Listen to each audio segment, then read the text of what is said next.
It's Sunday, 6 p.m., June 9th, and welcome to Steve's Place.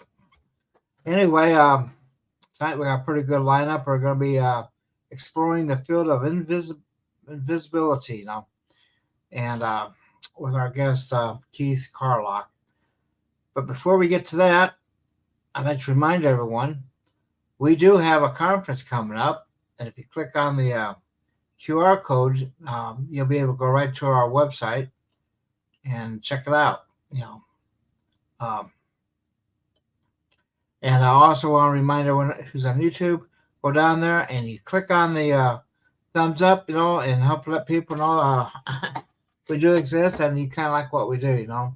Anyway, the conference is going to be August 7th to 11th. We're putting up another website, and you should start seeing uh, uh, logos and everything for it. It'll be Tesla Tech .live. And in the meantime, just keep in mind the 2024 Technology Conference, August 7th and 11th. Our programs should be going out this week. You should be getting them in the mail, hopefully by Friday, if not earlier. And be sure to order as soon as you can because we still have a 25% off. This is the most affordable conference you're going to go to. The hotel starts at $82 a night, and that includes uh,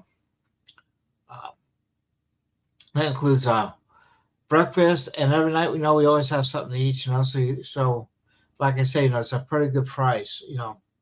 So I also like to remind people about our YouTube channel, and encourage everyone to become a member. The more members, the more it helps us.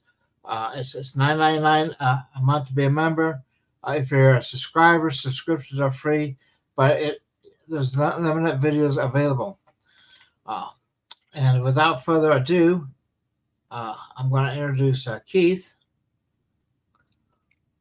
Welcome aboard, Keith. And Hello. And Keith is from Owensboro, Kentucky. Amazing. Now we could even possibly be related because my family comes from Owensboro. The Carters are of Kentucky there. Who Josiah Carter came across the Cumberland Gap in 1809. Started down around Owensboro. So anyway, Keith's going to teach us about his concepts on invisibility and how we can get there. And without further ado, I'm ready to add anything, Keith? Let me see. I guess we can start with the first slide, and if it'd be all right if I can carry the camera with me to show more that I'm currently working on. This first slide, this shows in a low-tech photographic sort of way the exact geometric 18 viewing angle inverse relationship between low-tech photographic invisibility and low-tech photographic holodecks. And the top diagram shows how you convert the images at a corner, and there's 8 corners to a cube or a box. And I'm using a box in this case, and I don't know any other form besides the spherical high-tech scenario, but I'll get to that. But for the cube shape, it's 26 viewing angles, and this only shows 18. But the model's not here because guests walked over it and destroyed it. But that shows what the model does for the outside conversion and the inside conversion. The outside low-tech photographic holodeck or outside photographic invisibility, and the interior photographic holodeck. And you can see where the images appear to blend in on one side and appear to be a holodeck on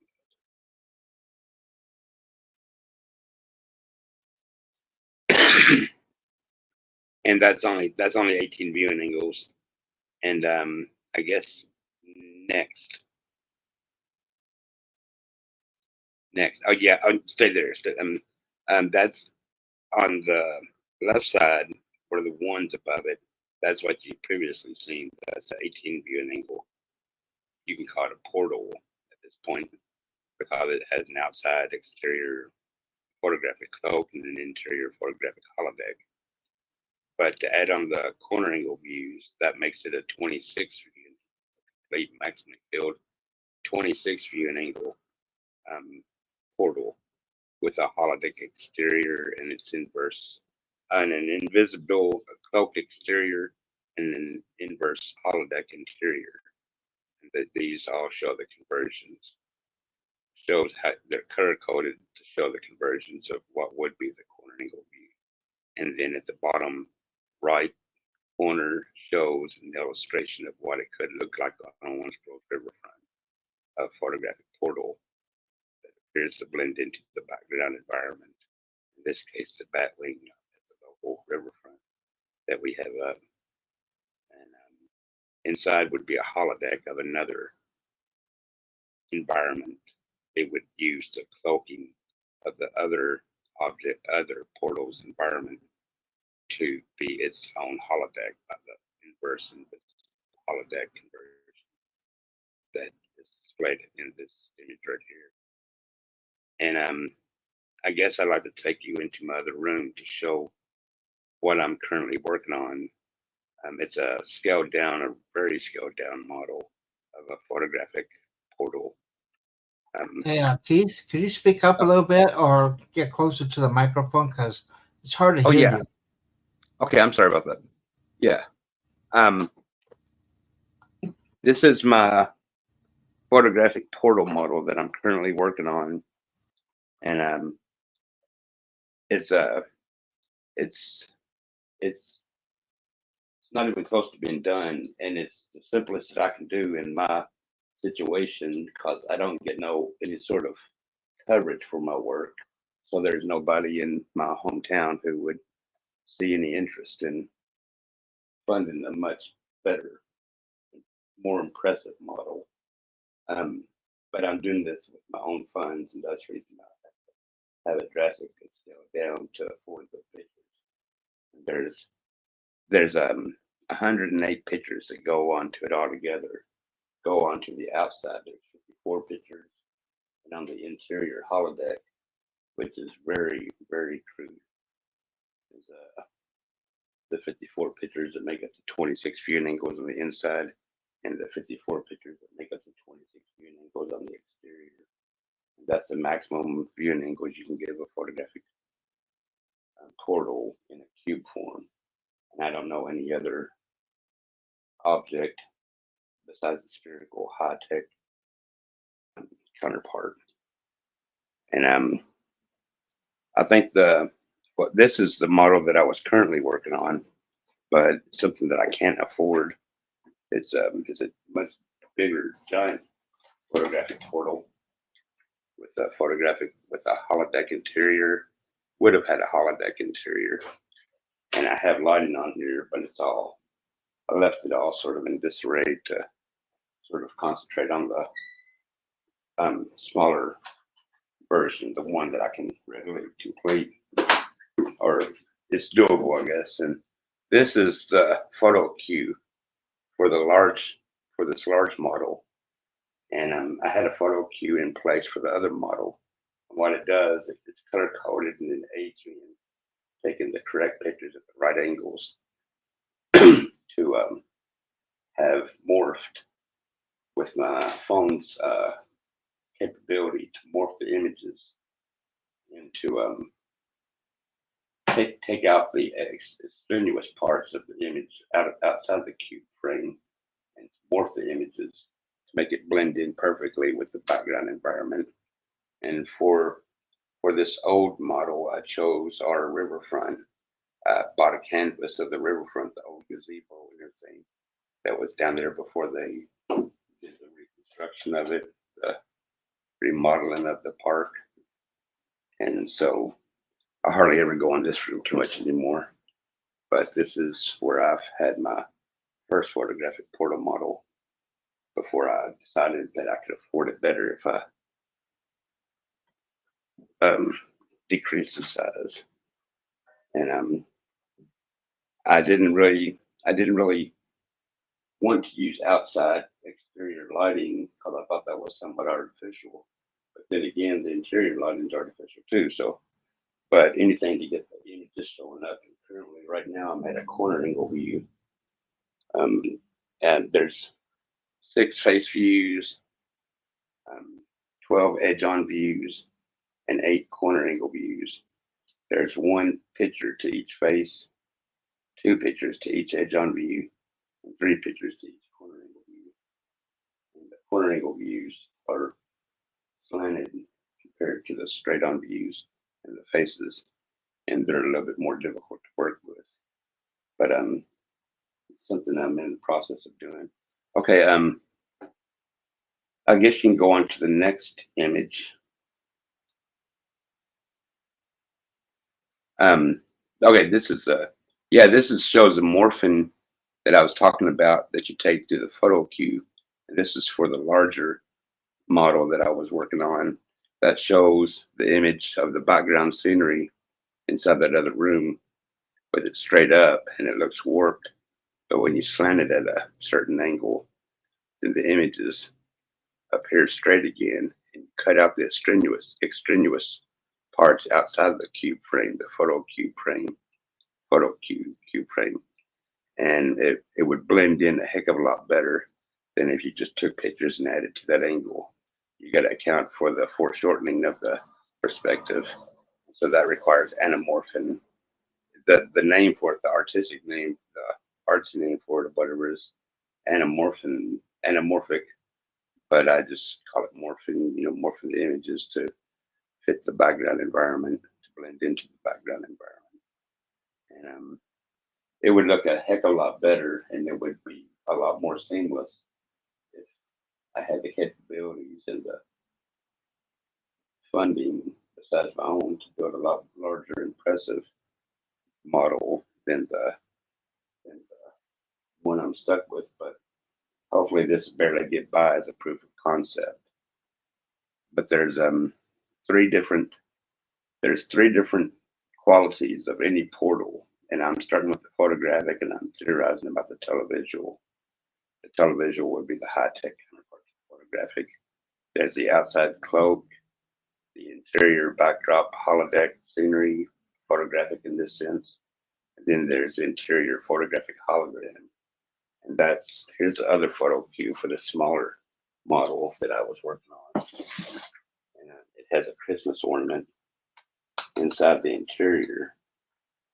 And it's meant to be a test piece for the photographic hologram that would appear to float off the walls inside the backdrop holodeck. So there's 3 different qualities. There's a invisible outside, the backdrop holodeck inside, and the foreground volumetric photographic hologram that would appear to float off the walls. And those are the qualities of any portal. A televisual portal would have a telepresent virtual form that would take the place of the photographic hologram.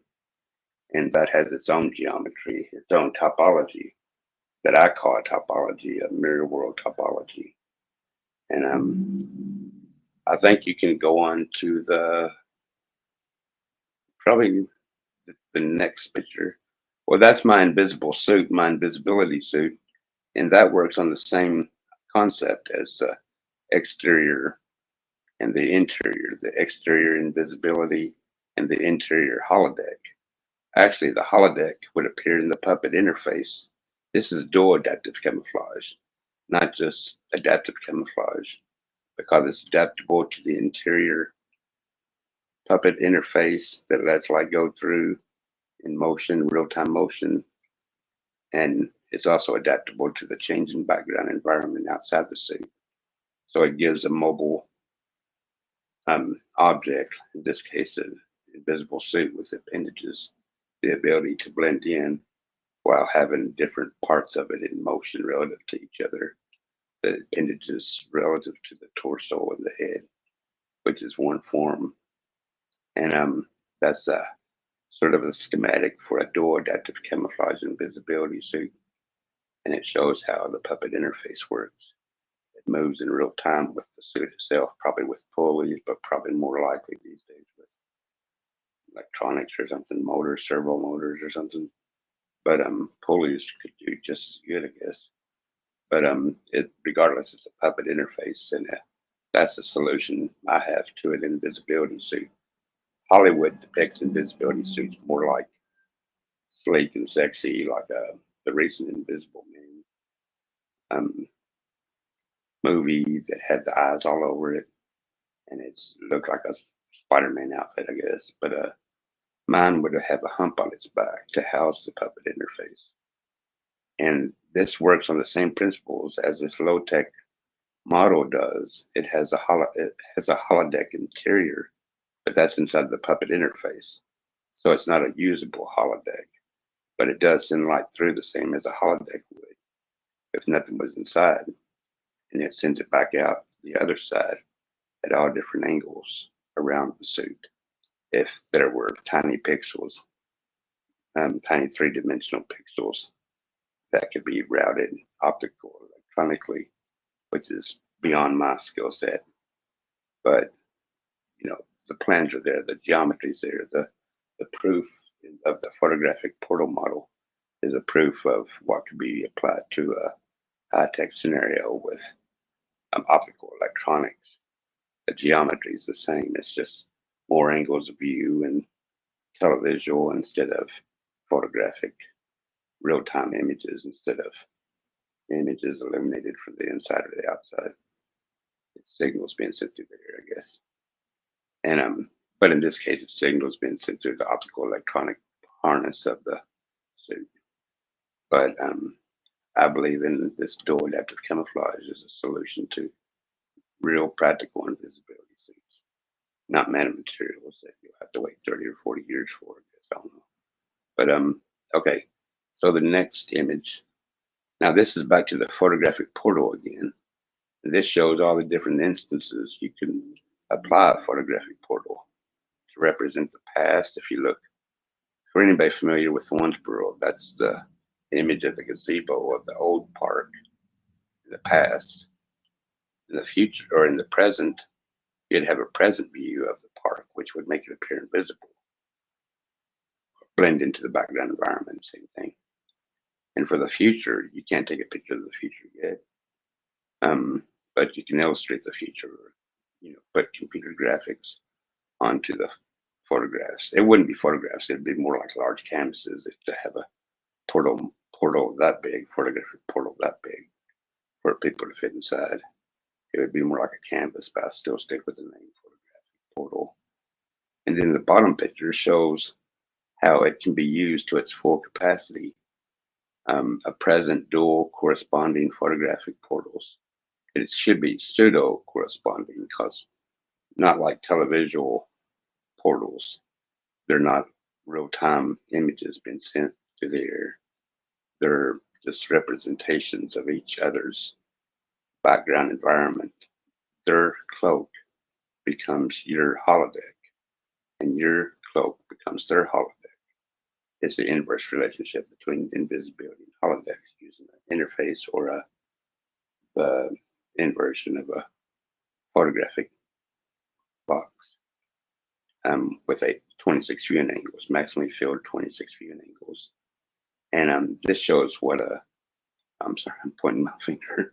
That shows what two corresponding dual pseudo corresponding photographic portals can represent two different locations and appear invisible in those locations or blend in at 26 hopefully seamless viewing angles.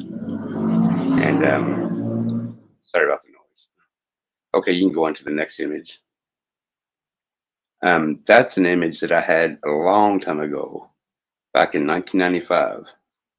I was probably about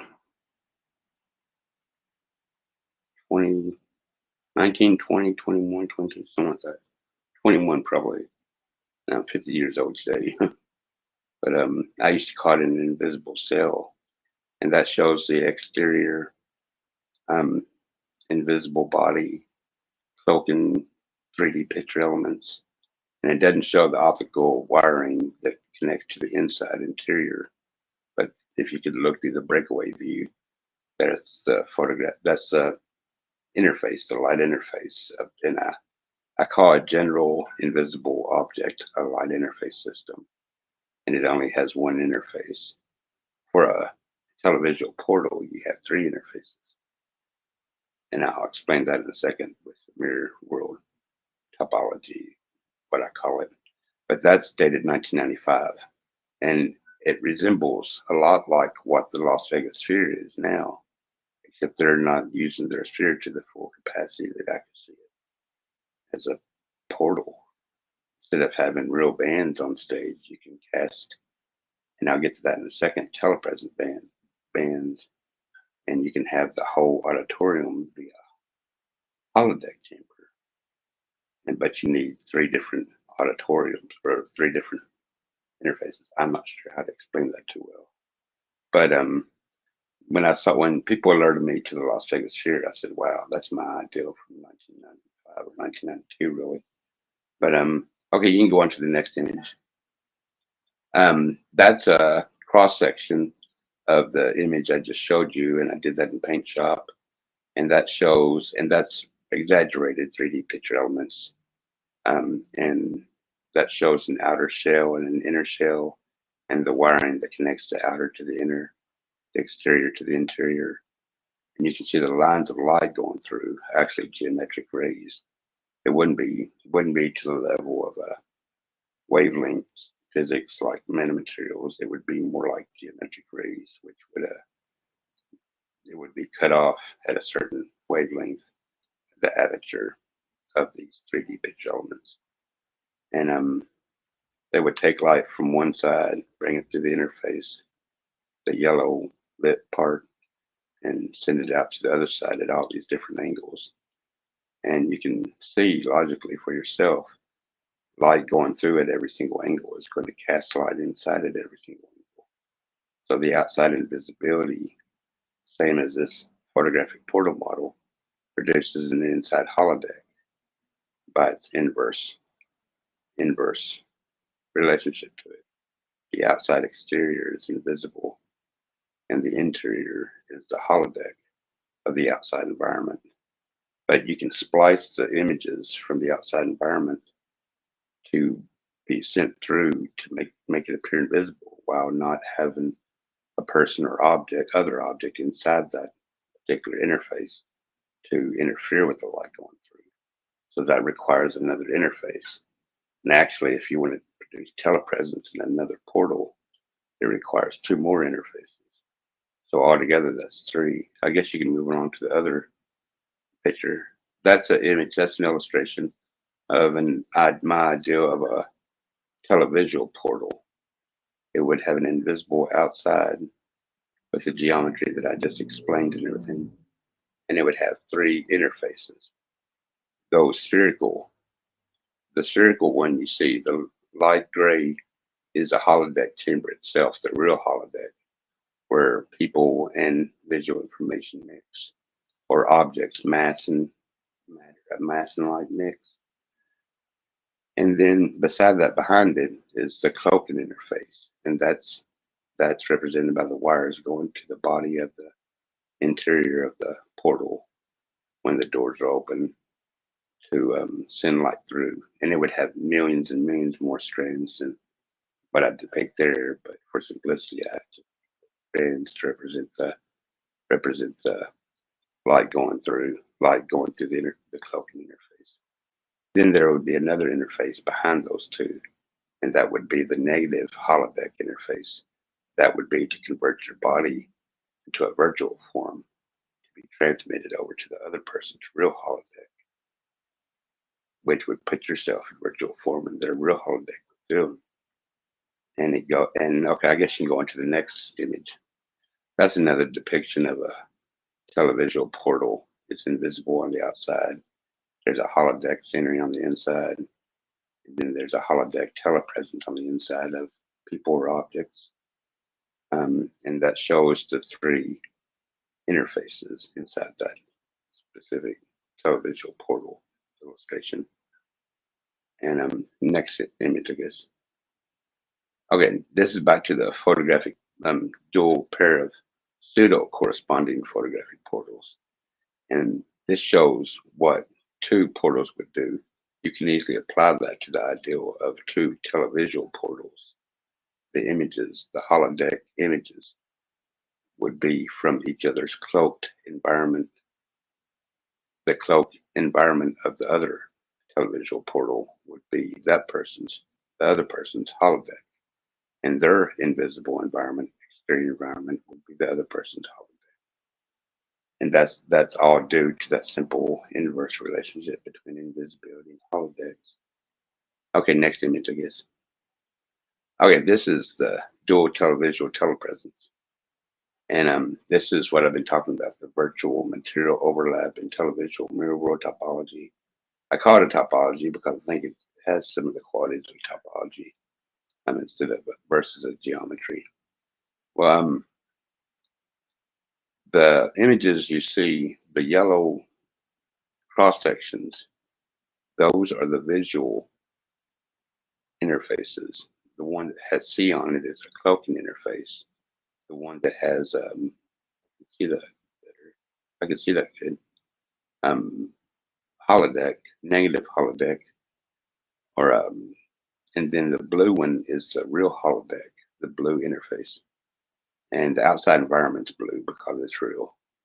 So you go from the real world directly to the cloaking interface, which is virtual, nothing but light, or the message of light going through the object. Then the light information is spliced off and goes into the real holodeck where the people, where the occupants are.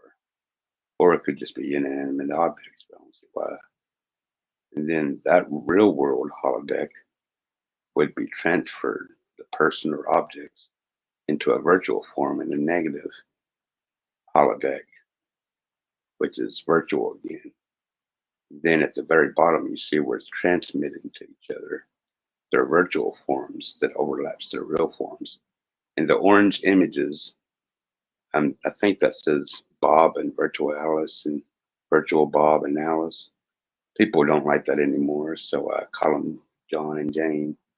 So the gray figures are supposed to be the real person, and the orange colors are supposed to be the virtual images of each other in each other's holodeck interface inside each other's dual televisual telepresent portals. And that's the mirror world topology. And then the bottom is an illustration that shows John going into Jane's holodeck in his portal, and she's in a virtual form. She's orange. That's the bottom depiction. Okay, next image, I guess. This is another image showing a different scenery. This is a downtown riverfront in Owensboro. This is Pioneer Village out at Yellow Creek in the wintertime, 2 different seasons. What I'm trying to convey with this mirror world topology too, is that you can have recorded images of a season in the past and then replay it again. If you walk into your portal, which is stationed down there at the river, you can go into Jane's holodeck where she was recorded from the previous winter when you're in the summer. So you can sort of like visit the past in a way. And with computer generation, you can visit the future or a hypothetical future, probably not the future. Okay, next image, I guess. This is, I think about a spectrum of portal technologies. You have a photographic portal, which is what I'm working on here. Then you have the televisual portal, and then you have a cosmic portal. And so I started thinking about what would be required of a portal to exist in a certain reality.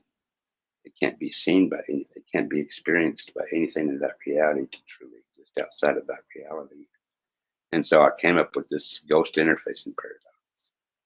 And what it basically says that if 2 portals are alike, 2 cosmic portals, they have to move through each other like ghosts. They can't know each other is there at all.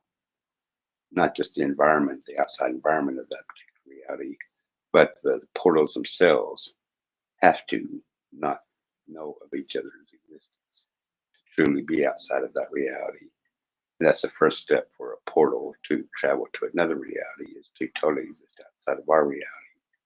And so you can see the paradox, um, that if a portal can detect another portal, it is breaking rule one. The portal can detect another portal, is breaking rule two. And the solution to the paradox would open up probably a more sensible way to be outside of this reality. Or it could just be a thought experiment, probably never be able to be true, but it's something fun to think about. And okay, and next image, I guess. Okay, now this is my magic ghost number cubes and higher polyhedra. And this is an image of this is a chalkboard image of one of my magic ghost number cubes. And I have I have like 95 videos I've done so far on different types of magic ghost number cubes and magic ghost number polyhedra of different types, like well, that's a polyhedra, that's a tetrahedra. And this is another magic ghost number cube. And these are a bunch of magic ghost number cubes. And a stripped down version, when you take away the central cube, these are more or less for art anymore. But I'm working on different types of magic ghost number cube, like these cubes that I have right here, fractals and fractalized cubes. I have these cubes that I'm working on right now that are fractal cubes, and they use the central ghost number cube to these need a little bit more explanation, but um, they're something more personal to me than invisibility and holodecks. That's personal enough, but these are a little bit more personal to me because I've had them since algebra class in 1996, I believe. And um, so I think that's the only image that I've had of my magic ghost number cubes. But I'm working on different higher polyhedra. These are just for art design anymore. They're not of any use. But these are the better ones that I'm working on. Study dodecahedrons, salsahedrons, salsahedron, dodecahedron, with the ghost numbers painted on the planes of plexiglass and inner polyhedra inside each one. I still haven't got the salsahedron for this one, but they're terraniums, they're geometric terraniums that I'm using for the inner polyhedra. And Oh, we didn't catch that last bit there, Keith. huh? You lost your sound there when you're pointing at your devices there. Oh yeah, can you hear me? I can hear you now. Okay, I'm sorry. I guess I must have my finger over it or something. Okay. Do you want to go over that a little bit again? My magic ghost number? Yeah, about the last 2 minutes. Okay, yeah. These are my magic ghost number polyhedra that I'm working on, and one's the dodecahedron, and the other is the saucahedron. And I use these terraniums, these geometric terraniums, I think that's what they call it. And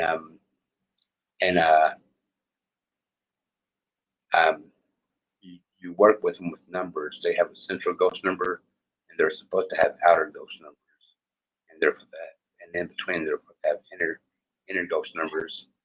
And it's really interesting. I wish I could have put more images up of my magic ghost number cubes, but I have them all over my refrigerator, and I'm working on the fractal part of it now, the fractal aspect of the magic ghost numbers cubes, and I'm sure there's a fractal aspect to the higher power too. The reason I want to start studying them, start figuring out how to fractalize them. But that here is what I'm currently working on. along with my photographic portal model. I'm working on making fractal, finishing up my fractal cube that I have hanging right here. I don't know if that's too dark to see. My fractal cubes. They have the many fractal ghost numbers in the interior of each cube. I have them painted on red on Mylar, structure piece of Mylar. And I have the outer ghost numbers or the primary ghost numbers painted on in blue on the ends of each plexiglass of each dangling cube, which are fractal cubes. And these are just yeah, that's a good picture of my magic ghost number cube, and that shows how to make a traditional one, bare bones traditional cube, or traditional way of making one, and that shows the red outer and central ghost numbers, the purple inner ghost numbers, and it shows the three different ways to test the magic ghost number cube to make sure it's right, and that's in the square box or the rectangular box below, and and I have at least like about 95 different videos on different ways I've studied these cubes and higher polyhedra, magic, higher polyhedra. And the only reason I call it magic is because so far it's recreational math. And magic usually implies recreational math rather than applied math, because it has some sort of use, but there's always some sort of hope that maybe some sort of abstract math could be useful for something. But for right now, it's just something I like to play around with and work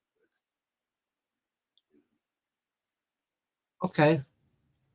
So, what exactly is a ghost number? You with. refer to I call them ghost numbers, partly because it sounds cool, but also because I've long suspected, I've long suspected that these certain cubes that I didn't quite have finished back in 1996 algebra class had hidden numbers that I knew existed there. I just took me to 2020 to find the ghost numbers. These numbers that when you do certain operations to the other numbers that existed in this cube form, like addition or multiplication, you could derive a ghost number that would, when added diagonally to the other inner ghost number, it would produce ghost number, the outer ghost numbers all around. It's really then, neat. then what does this ghost number do again? It's three different ghost numbers, but they just appear the way I knew that they were going to be there, and but I just didn't work on them for a long time, and then in 2020 I decided to pull them back out and see if I could figure out if there were ghost numbers. I discovered them. Not only did I discover the outer ghost numbers, I discovered the central ghost number and the inner ghost numbers that create the outer ghost numbers. And it's just really neat. It's recreational math to me until somebody finds a use for it, if there is any use for it. Okay, well we have a question from the audience here. Mm-hmm.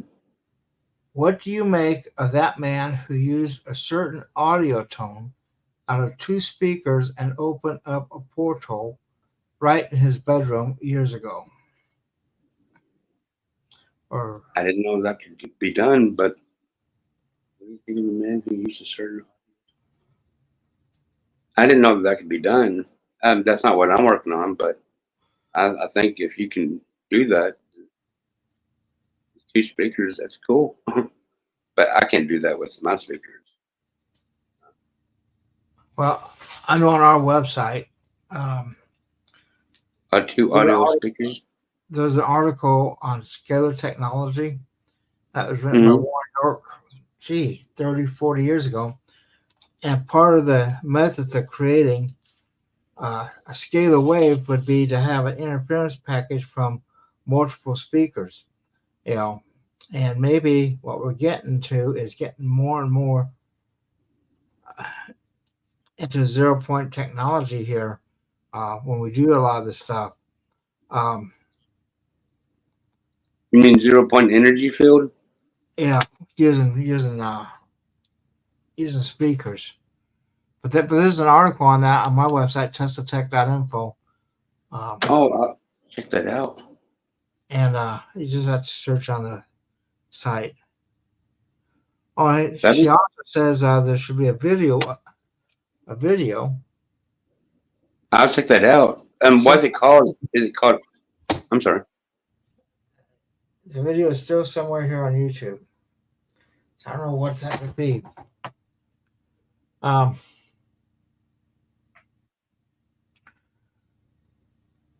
I know. Has any military people ever contacted you about the invisibility? I think one time, a long time ago, somebody from Louisville, I recognized it said staff sergeant. Somebody joined my YouTube channel, but they never did contact me or anything. And I've never really had anybody seriously. I've never really had any sort of recognition. I mean, I don't think too many people know about what I'm doing except for my So, friends. so, so how would someone contact you? Um, my YouTube channel would be a good place. Um, What's your YouTube channel? oh yeah, it's Keith Carlock, not the famous drummer in New York, but Keith Carlock with the ampersand symbol, or Keith Carlock's portals in ampersand for the and symbol, and magic ghost number cubes. Okay. Keith Carlock's portals and magic ghost number cubes.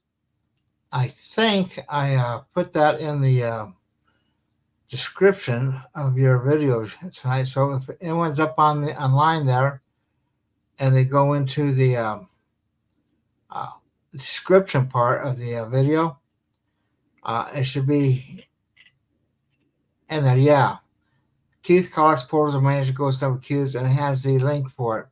So go up Thank there you. and check it out for people. Yeah. And I'm giving all my ideas away free. I would just like recognition. Money to me isn't really too important, except to live on. But I'd like to give all my ideas out there so people can see some use for them, and so I can have some opportunity in life.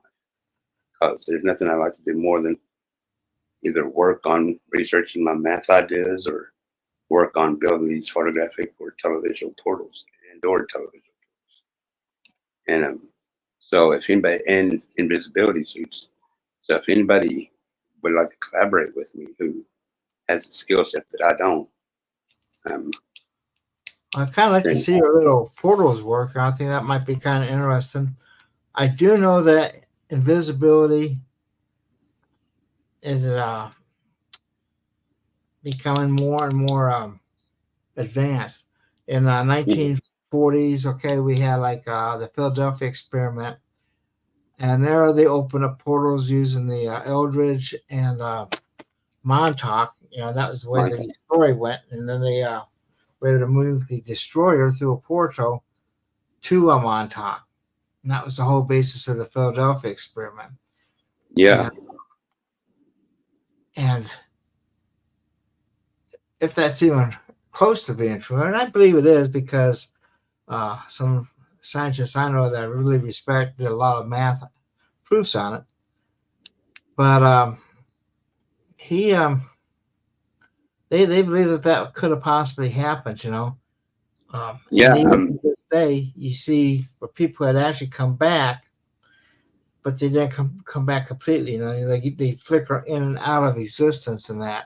And this would be kind of like related, only they didn't have to have a box to do it in. no.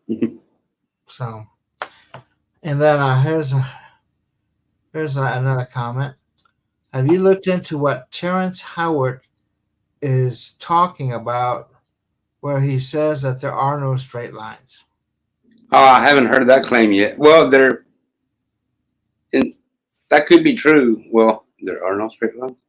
Well, the one that I'm familiar with is that 1 times 1 is 2.